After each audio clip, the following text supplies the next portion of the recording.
حضرت امام اعظم ابو حنیفہ نعمان بن ثابت تابعی رحمۃ اللہ علیہ۔ تاریخ ولادت رجب 80 ہجری سپٹمبر 699۔ تاریخ شہادت حکمی تاریخ وصال 150 ہجری جون 767 عیسوی۔ حضور صلی اللہ علیہ وآلہ وسلم کے ظاہری وصال سے 70 سال بعد پیدا ہوئے چکے ہیں۔ آپ کا مزار عراق کے شہر بغداد، اس کا مشہور قبرستان الخیزران جو ہے اس کے اندر آپ کا روضہ مبارک ہے۔ تصوف میں آپ کا ذکر کرنے کی وجہ یہ ہے کہ اکثر اقطاب، اغواص اور اولیاء فقہ میں آپ کے مقلد ہیں۔ انہوں نے آپ کے گلے میں ہار ڈال دیا ہے کہ ہم آپ کے پیروکار ہیں، آپ کو ان قوانین کے اندر جج تسلیم کرتے ہیں، جیسے داتا گنج بخش علی حجویری، خواجہ معین الدین اجمیری، فرید الدین، نظام الدین، پیر لسانی، مجدد الفسانی۔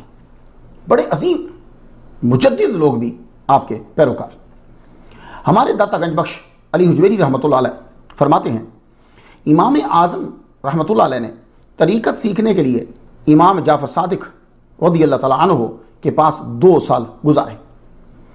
داتا گنج بخش علی حجویری رحمۃ اللہ علیہ آپ کا تذکرہ یوں کرتے ہیں، امام جہاں، مقتدائے خلق، زینت فقہا، باعث شان علماء، حضرت ابو حنیفہ نعمان بن ثابت عبادت و مجاہدہ میں انتہائی ثابت قدم تھے اور طریقت کے اصولوں میں شان عظیم کے مالک تھے۔ شیخ عبدالحق محدث دہلوی رحمۃ اللہ علیہ روایت کرتے ہیں کہ شیخ نصر اللہ شیرازی مہاجر مکی رحمۃ اللہ علیہ فرماتے ہیں کہ جو معارف حقائق شیخ ابو یزید بستامی رحمۃ اللہ علیہ اور جنید بغدادی رحمۃ اللہ علیہ کو حاصل تھے، وہ امام اعظم ابو حنیفہ اور امام شافعی اللہ دونوں پر رحمت نازل فرمائے ان کو بھی حاصل تھے۔ دنیا تصوف کے آئمہ میں سے 2 ابراہیم بن ادہم رحمۃ اللہ علیہ اور حضرت داؤد طائی رحمۃ اللہ علیہ دونوں امام اعظم ابو حنیفہ رحمۃ اللہ علیہ کے شاگرد ہیں۔ اس سے ان کے زہد اور تقوی کا اندازہ لگا لیجیے۔ امیر المومنین فی الحدیث عبداللہ بن مبارک رحمۃ اللہ علیہ فرماتے ہیں، کوفہ آیا تو لوگوں سے پوچھا کہ تم میں سے زیادہ متقی کون ہے؟ تو لوگوں نے کہا ابو حنیفہ رحمۃ اللہ علیہ۔ آپ فرماتے ہیں کہ پھر میں ان کے ساتھ رہا تو یقین ہو گیا کہ آپ ہی سب سے زیادہ متقی عبادت گزار ہیں۔ ڈر اور دولت دونوں طریقوں سے آپ کو آزمایا گیا مگر ثابت قدم رہے۔ نام سے برکت حاصل کرتے ہوئے آگے بڑھتے ہیں۔ ابو حنیفہ، ابو الملت الحنیفہ، یہ ابو حنیفہ ایسے ہی مختصر ہوا جیسے نجم الدین کبرا ہوا، حالانکہ کبرا نہیں ہے تنہا، یہ اصل میں کیا تھا؟ نجم الدین التامۃ الکبرا۔ میں ان کی ہسٹری میں بیان کر چکا ہوں۔ یا جیسے نظام الدین اولیاء، نظام الدین اولیاء، تو بھائی اولیاء تو جمع ہے ولی کی، تو نظام الدین تو ایک ہیں، تو نظام الدین والملت والاولیاء، تو رہ گیا صرف نظام الدین اولیاء۔ تو کہتے ہیں کہ اصل میں ابو الملت الحنیفہ ہے، لیکن اگر ہم صرف ابو حنیفہ بھی مان لیں تو پھر بھی گفتگو جو ہے وہ آگے چلتی ہے۔ لفظی ترجمہ ابو حنیفہ کا کیا ہوگا؟ حنیفہ کا باپ، مگر آپ کی اس نام کی کوئی بیٹی ہے ہی نہیں، تو لفظی ترجمہ تو ٹھیک نہیں بیٹھ رہا، اب تھوڑا سا آگے بڑھنا پڑے گا۔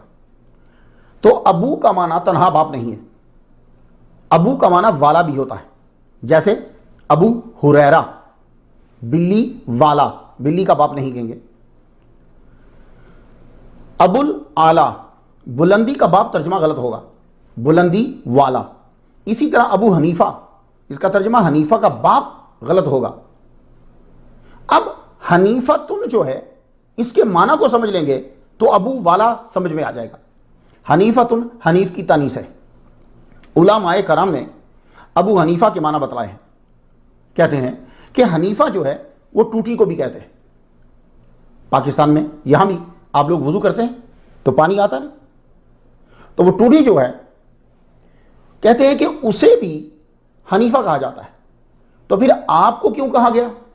وجہ یہ ہے کہ امام کے نزدیک مائع مستعمل جو ہے وہ پاک تو ہوتا ہے مگر پاک کرنے والا نہیں ہوتا۔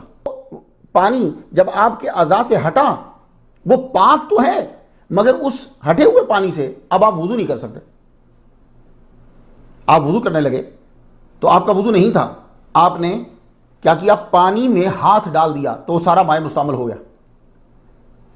تو آپ کے شاگردوں نے پھر ٹوٹیاں ایجاد کی وضو کرنے کے لیے، تو کہتے ہیں کہ اس لیے آپ کا نام ابو حنیفہ محفوم ہو گیا، ٹوٹیوں کے استعمال والے۔ کہتے ہیں کہ حنیفہ کا ایک معنی عربی زبان میں دوات بھی لیا جاتا ہے۔ آپ خود بچپن میں بڑے شوقین تھے کس بات کے؟ لکھنے کے۔ آپ لکھتے تھے، بچپن ہی سے آپ نے احادیث کو سننا شروع کیا تو آپ اس کا ریکارڈ رکھتے، لکھتے، اور پھر جب آپ نے پڑھانا شروع کیا تو آپ نے شاگردوں کو بھی کہا کہ اسے تحریر میں لاؤ۔ 400 دواتیں جو ہیں وہ آپ کی مسجد میں ہوتی جب آپ لیکچر شروع کرتے، تو وہ مسجد میں دوات کس لیے ہوتی تھی؟ وہ طلبہ اسے لکھتے تھے۔ تو اس پس منظر میں ابو حنیفہ کا مفہوم ہوگا دوات والے۔ حنیف کا ایک معنی ورق بھی ہوتا ہے۔ کتاب آپ پڑھتے ہیں نا، ایک ورق، پیج، دوسرا پیج، تیسرا پیج، تو ورق بھی اس کا معنی ہوتا ہے۔ یہ میں نے معنی کہاں سے لیا؟ ملفوظات اعلی حضرت۔ میرے پاس جو نسخہ ہے جس سے میں اسٹڈی کرتا ہوں اور لوگوں کو بتاتا ہوں، اس کا حصہ سوئم ہے، صفحہ اس کا 79 ہے۔ اب عبارت کیسے ہے؟ عرض، پوچھنے والا، وہاں لکھا ہوتا ہے عرض، اور آپ جو فرماتے ہیں وہ لکھا ہوتا ہے ارشاد۔ تو عرض حضور امام اعظم کو ابو حنیفہ کیوں کہتے ہیں؟ ارشاد، یعنی اعلیٰ حضرت فرماتے ہیں کہ حنیف اوراق کو بھی کہتے ہیں، چونکہ آپ کو شروع ہی سے لکھنے کا شوق تھا اس لیے ابو حنیفہ کہا جاتا ہے۔ حنیفہ اس کا ایک اور معنی یوں لیا جاتا ہے مفہوم، کہتے ہیں کہ یہ حنیفہ حنیفن سے ہے۔ یہ ابراہیم علیہ السلام کی راست بازی کی وجہ سے اللہ نے آپ کو قرآن مجید میں کہا ما کانا ابراہیم یہودیم ولا نصرانیم ولیکن کانا حنیفا مسلمہ۔ ابراہیم علیہ السلام یہودی نہیں، عیسائی نہیں، تو کیا ہے؟ حنیفن مسلمہ، راست باز، ادیان باطلہ سے اعراض کر کے دین حق کو اختیار کرنے والے، رب کی طرف لگ جانے والے، تو حنیف راست باز کے لیے۔ تو حضرت امام اعظم آپ کو ابو حنیفہ جو کہا گیا وہ یہی تھا کہ آپ نے ادیان باطلہ سے اعراض کیا،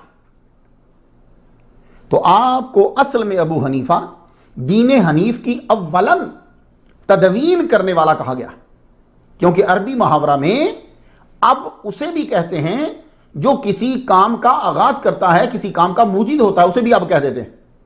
تو چونکہ فقہ کی تدوین کا آغاز آپ سے ہوا اس لیے ابو حنیفہ، اللہ اکبر جل شانہ، دین حنیف کی تدوین کرنے والا۔ تو حنیفہ سے آپ لوگ حنفی کہلواتے ہو، جیسے مدینہ سے مدنی ہوتا ہے نا، ایسے ہی حنیفہ سے حنفی ہے۔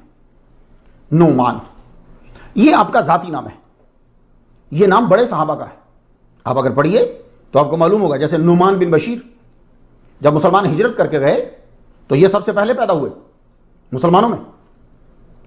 نعمان جو ہے یہ الحیرہ کے ہر بادشاہ کا لقب بھی ہوتا تھا۔ تو ڈکشنری میں جب ہم دیکھتے ہیں تو نعمان اس خون کو کہتے ہیں جس پر بدن کی طاقت کی بنیاد ہوتی ہے، بدن کام کرتا ہے۔ نعمان جو ہے یہ گلے لالا کی قسم بھی ہے، اس کا رنگ سرخ، خوشبو نہایت روح پرور ہوتی ہے اس کی۔ تو آپ کے دادا جو ہیں رئیس تھے، ان کے خاندان میں سے کوئی غلام نہ تھا، ان کا نام زوتی بتایا جاتا ہے، ایک پروننسیشن زا کے اوپر زبر بھی ہے۔ اسلام قبول کیا تو ان کا نام بھی نعمان۔ آپ کے خاندان میں 16 بادشاہ ہوئے ہیں، اور شجرہ جو ہے وہ نوشیروان تک جا کر ملتا ہے آپ کا۔ نعمان کی سمجھ آ گئی؟ امام اعظم، امام اعظم، امام اعظم، جب امام اعظم کہا جاتا ہے فوراً دھیان جو ہے وہ اس طرف چلا جاتا ہے، نعمان بن ثابت رحمۃ اللہ علیہ کی طرف۔ امام، سب سے بڑے امام۔ اہل تشیع کے ہاں تو امام کا تصور ڈیفرنٹ ہے، آپ ان کی کتب پڑھ لیجئے گا۔ اہل سنت کے ہاں امام کا تصور جو ہے وہ ان سے ذرا جدا ہے۔ لیکن ایک بات عرض کرتا جاؤں، جب آپ کسی کو ٹائٹل دیتے ہیں تو ٹائٹل کا ایک دائرہ ہوتا ہے اور ایک وقت ہوتا ہے، یہ بات یاد رکھیے گا۔ تو آپ کھینچ کر لے جا نہیں سکتے۔ کوئی آدمی یہ کہ جی امام اعظم تو حضور پاک ہیں، تو تجاہل عارفانہ ہے، وہ زیادتی کر رہا ہے آدمی۔ تو ٹائٹل کا ایک دائرہ ہوتا ہے، وقت ہوتا ہے۔ تو جب فقہ کی گفتگو ہوگی اور امام اعظم کہا جائے گا، حدیث کی سمجھ کی گفتگو ہوگی اور امام اعظم کہا جائے گا، تو فوراً دھیان حضرت امام اعظم ابو حنیفہ نعمان بن ثابت رحمۃ اللہ علیہ مراد ہوں گے۔ اب میں آپ کو کچھ دلائل دے دوں۔